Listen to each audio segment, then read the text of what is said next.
We're continuing our series on the book of Genesis with a look at chapter 14. Let's go ahead and dive right into it. Chapter 14 begins with some serious drama. The kings of the east are attacking the Mesopotamian plain, and in this attack they capture Abram's nephew, Lot, along with all of Lot's possessions and family.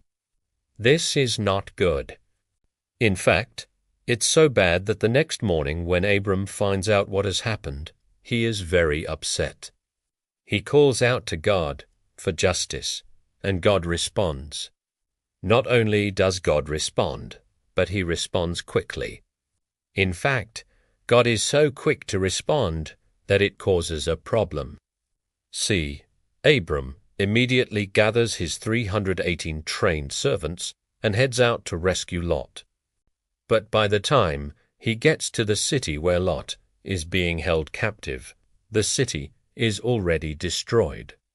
It was destroyed by an event commonly known as the destruction of Sodom and Gomorrah.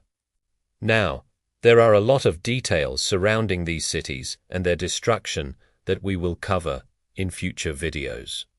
For now, we just need to know that these cities were destroyed, that Lot was rescued, and that Abram returned with all of his goods and the goods of his nephew.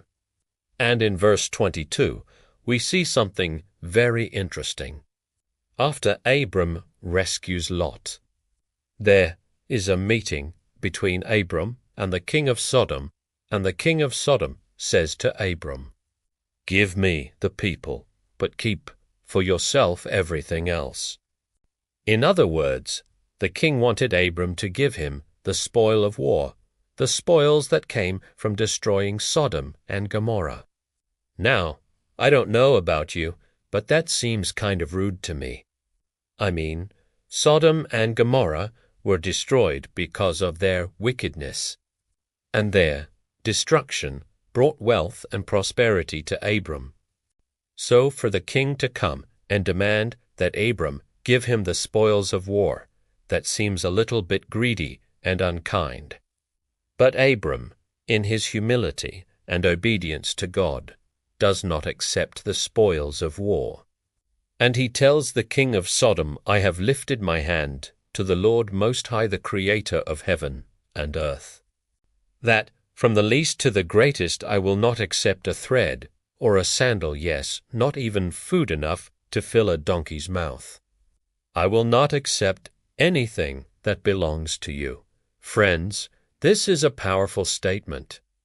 Abram is saying that he doesn't care how much stuff the people of Sodom and Gomorrah had. He doesn't want any of it. He doesn't want the silver or the gold or the clothing or the food. Why? Because he belongs to God, and he has vowed to live a life that is pleasing to God. So he refuses the offer from the king of Sodom and returns home without the spoils of war. And I got to tell you, friends, that is one amazing chapter. Next time we meet together, we'll look at chapter 15, where God speaks to Abram about his future descendants. Until then, may the God of Abraham, Isaac, and Jacob bless you and keep you in his love. Amen.